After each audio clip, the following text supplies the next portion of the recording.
আমার ভাবির মাইয়া আমার ভাবির মাইয়া যারা মানে আমার জাতীয় ভাতিজি আমার ভাবির মাইয়ারা অনেকেই নাকি হাফ ডজন আমার ভাবির মাইয়ারা নাকি এনসিপিকে তালাক দিয়েছে। জানি না এক তালাক দিছে না দুই তালাক দিছে নাকি তালাকে বাইন দিছে আমি জানি না। তো দুষ্ট লোকেরা বলতেছে, পত্রিকার খবর এসেছে, বিশ্বাস করাও মুশকিল। আজকাল কেউ কেউ তো বলতেছে যে প্রথমে যে জেনজি ছিল সেই জেনজির নাম ছিল, কেউ কেউ মনে করতো যে এটা হলো জামাতি জেনারেশন। অমি পিয়াল ভাই এখন লিখেছে যে এটা হচ্ছে জিয়াস জেনারেশন হয়ে গেছে।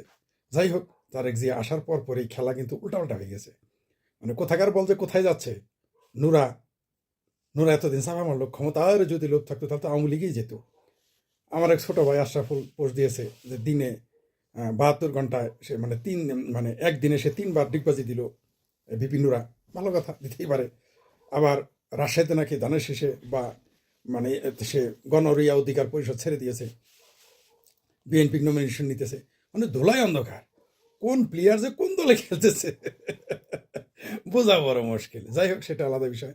সবচেয়ে মজার বিষয় হলো আমার জাতীয় ভাবির মেয়াদের একটা অন্যতম হলো যারা সে নাকি আহ, সে নাকি 24 ঘন্টায় 35 লাখ নাকি 37 লাখ টাকা তুলেছিল। এত টাকা, এত জনপ্রিয়তা তার। তো হঠাৎ করে এনসিপির নামে, যাই হোক, সে তালাক দিল এনসিপিকে, ভালো কথা।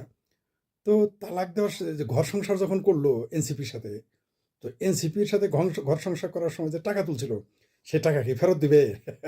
নাকি ওই যে মনে আছে আমার এই জাতীয় ভাবির পোলারা, জাতীয় ভাবির মাইয়ারা যে দল করে ওই যে টাকা তুললো 12 কোটি টাকা ফেরির মতো, ওইটা ফানাফিল্লা হয়ে যাবে, ওই টাকা গায়েব হয়ে যাবে, তাই না? ওই যে ত্রাণের টাকার মতো 12 কোটি টাকা গায়েব।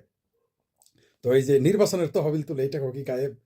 টাকাটা তো সে এখন, যেহেতু সে ঘোষণা করেছে ইন্ডিপেন্ডেন্ট প্রার্থী, তাহলে সে তো এই টাকা খরচ করতে পারবে না। সে তো এনসিপির সাথে ঘর সংসার করা, অর্থাৎ আরেক স্বামীর সংসার করার সময় আমার বাতিজি টাকা উঠেছিল, তাহলে সেই টাকা তো এখন এইখানে কেমনে খরচ করবে স্বতন্ত্র? মজার বিষয় হলো আমার ভাতিজি বলছে যে আপনি যদি এই টাকার ফেরত নিতে চান, যারা দিয়েছেন আর কি আমার জাতীয় ভাবির মাইয়ারে যারা যারা টাকা দিয়েছেন, সেই টাকা তুলতে গেলে আপনাদের ফর্ম পূরণ করতে হবে। ফর্ম পূরণ করে লাইনে দাঁড়িয়ে সেই টাকা তুলতে হবে। তো ও ভাতিজি যারা, তুমি যখন টাকা উঠাইছিলা তখন কি সিরিয়াল দিয়ে এইভাবে ফর্ম ফিল আপ করে টাকা উঠাইছিলা? নিশ্চয় ওটাও নাই তাড়াতাড়ি গিয়ে। তাহলে এখন ফর্ম ফিল আপ করতে হবে, যেভাবে নিশ্চয় ওইভাবে ফেরত দাও, তাহলে তো হয়ে যাবে। এরশাদ, প্রেসিডেন্ট এরশাদকে পাট শাহ আলম ভাই নামে পরিচিত, কমরেড শাহ আলম, অনেক আগের কথা, আমরা তখন ছাত্র। পাট শাহ আলম, খালেদা জিয়া, শেখ হাসিনা এদের সাথে মিটিংয়ে বসছিলেন। এরশাদের বারবার বলতেন আপনি পদত্যাগ করেন, পদত্যাগ করেন। এরশাদ বলতো আমি কীভাবে পদত্যাগ করবো, পদত্যাগ করে তোমার কোনো পথ নাই। যখন সবাই নীরব ছিল, এমনকি শেখ হাসিনা, খালেদা জিয়া, সেই মিটিংয়ে তিনি ছিলেন উপস্থিত। পাট শাহ আলম ভাই এখনও সম্ভবত তিনি জীবিতই আছেন, খুবই সম্ভবত এখনও তিনি জীবিত আছেন, তো অসুস্থ। তিনি কি বলেছিলেন জানেন? যখন থেকে সবাই চোখ, সেখানে মঞ্জুরুল হাসান খান ছিলেন, মানে ওই যে সব দল জোট ছিলেন, মানে বিএনপি আওয়ামী লীগ মিলে যে জোট করেছিল, আরও যে মহাজোট করেছিল এরশাদ পত্রানন্দ, তারা সবাই ছিলেন। তখন কেউ যখন চুপ, সবাই যখন চুপ, তখন এই কমরেড শাহ আলম বলেছিলেন, মানে বর্তমান বা সাবেক সভাপতি কমরেড শাহ আলম না, এটা হলো আরেক শাহ আলম, যিনি শ্রমিক নেতা ছিলেন, উনিও কমরেড ছিলেন। শাহ আলম তিনি এখন রাজনীতি করেন না, ঘরে বসে থাকেন, কারোর সাথে মিশেন না। তার সাথে আমার দুচারও, তিনি এরশাদকে কি বলেছিলেন জানেন? প্রেসিডেন্ট সাহেব, আপনি গাছে উঠছেন, আপনি নামবেন কেমন? আপনার আমরা জিগাবো, আপনি যেভাবে উঠছেন ওইভাবে নামেন, ভাই নিয়ে বাদ দেন। ঠিক আছে, কেন বলছি এটা জানেন? কেন বললাম বলেন তো? কেন বললাম? আমার এই ভাতিজারা যেভাবে গাছে উঠছে ওইভাবেই এখন নিজেরাই নেমে নেমে যাচ্ছে। নামতে হবে, আরও নামবে, আরও নামবে, নামতেই থাকবে, খুঁজে পাবেন না কাউকে। আমি বলেছিলাম তো, এগুলো হারিকেন লাগাই খুঁজে পাওয়া যাবে না। কিন্তু আওয়ামী লীগ ক্ষমতার আগেই তাদের কেউ হারিকেন লাগাই খুঁজে পাওয়া যাচ্ছে না। বিএনপি ক্ষমতায় আসেই নাই, নির্বাচন হয়ই নাই, এনসিপি গ্যাং গায়েব, পিন খেলাপ মঞ্চ গায়েব, বৈষম্য বিরোধী গায়েব, তারপর এনসিপি গায়েব, সব কিছু আস্তে আস্তে হাওয়া হয়ে যাইতেছে। হাওয়া ভবনের মালিকের আসার সাথে সাথেই। খুব মজার না? এইভাবে সব যাবে। আসলে আমি আগেই বলেছিলাম এগুলো কোনো রাজনৈতিক দল না। হাই রে, বড় বড় নেতা গো ভাই, কি তালিবর্ষ অন্তস্থাকেরা, কি শাহ, তালিবর্ষকের শাহ ও অন্তস্থাকেরা, এত বড় হাদি, পাকিবাদীর পোলা, ঠিক আছে? এত বড় বড় তারা নেতা হয়ে গেছে। দেখলেন তো কি হয়ে গেল? এই তালিবর্ষ একার ও অন্তস্থাকেরা, পাকিবাদীর পোলা, হাদি যদিও থাকতো বেঁচে এখন, সে কিন্তু এরকম পোল্টি মারতো, এই মহান বিপ্লবী। বুঝতে পারছেন? এটাই হচ্ছে খেলা, এইখানে জমে গেছে। এমনকি এই মুহূর্তে যদি ধরেন কোনো কারণে আওয়ামী লীগ চলে আসলো, এগুলো সব পালে পালে আওয়ামী লীগে যোগ দিত। আপনি নিশ্চিত থাকেন, এই যে এখন আমাকে আওয়ামী লীগের তোষর, আওয়ামী লীগের দালাল বলেন না, শেখ হাসিনা দালাল বলেন, তারপরে নরেন্দ্র মোদী তোষর বলেন, ভারতের দালাল বলেন, আমি চান্সই পাইতাম না, আমার আগে এরা দৌড়ে দৌড়ে গিয়ে আওয়ামী লীগে যোগ দিত। এগুলো হলো দুধের মাছি। এরা এরা ওই যে এরা হচ্ছে ওই যে পুতুল নাচ দেখছেন না, পুতুল তো সামনে নাচে, আসলে উপরে কেউ সুতা ধরে থাকে, তাদের যে সুতা ধরে রাখছিল সে শেষ। এখন এরা জামাতি জেনজি, মানে জেনজি, মানে জামাতি জেনারেশন নাকি জিয়াস জেনারেশন, সেটা আপনি কিছু দিন পরে বুঝতে পারবেন। অবশ্য এদের মধ্যে ফারাক নাই, ভারত বিরোধিতা, সাম্প্রদায়িকতা, মুক্তিযুদ্ধ বিরোধিতা, এদের সাথে খুব একটা ফারাক নাই। যে জিয়াস জেনারেশন বলেন আর আর আর আর জামাতি জেনারেশন বলেন, স্বাধীনতা বিরোধিতায়, ভারত বিরোধিতায়, হিন্দু বিদ্বেষে কই কিছু যে কম নেই, এরা সমান সমানই আছে। কিন্তু মজার বিষয় হলো এই যে পদত্যাগের হিড়িক, এটা কত দূর গিয়ে ঠেকবে আপনারা অপেক্ষা করেন। কিন্তু সবচেয়ে মজার কথা, জামাতের যে স্বপ্ন ছিল সেই স্বপ্ন এখন স্বপ্ন দোষ আর হইল না, বুঝতে পারছেন? আর স্বপ্ন দোষ পরিণত, স্বপ্ন দোষ হইতে পারলো না। ওই স্বপ্ন দেখা পর্যন্ত, স্বপ্ন দোষ হলো একটু কিঞ্চিত আরাম বেরাম পাইতো, কিন্তু সেটাও আর তাদের কপালে জুটলো না। কারণ আমি কিন্তু বলছিলাম তারেক রহমান যদি দেশে আসে, এদের কিন্তু বিএনপির মাইরা তক্তা বানাবে, ঘেটি দৈরিয়া, বুঝতে পারছেন? ফুটবলের মতো উষ্টাবে শুরু। দেখতে পারবেন। বিএনপি বুঝতে পারছে যে এদের প্রশ্রয় দিলে কি হতে পারে, কি হয় না, এরা বুঝতে পারছে। শুনেন, আগেই বলি, ক্ষমতার ব্যাপারে বাপ বেটা গেছেন না। সুলতান দার কি ম্যাগনিশিয়ান কি যেন, সুলতান সুলেমান গ্রেট, পৃথিবীতে ম্যাগনিফিশিয়ান কি যেন তার নাম আর কি, বড় বড় উপাধি।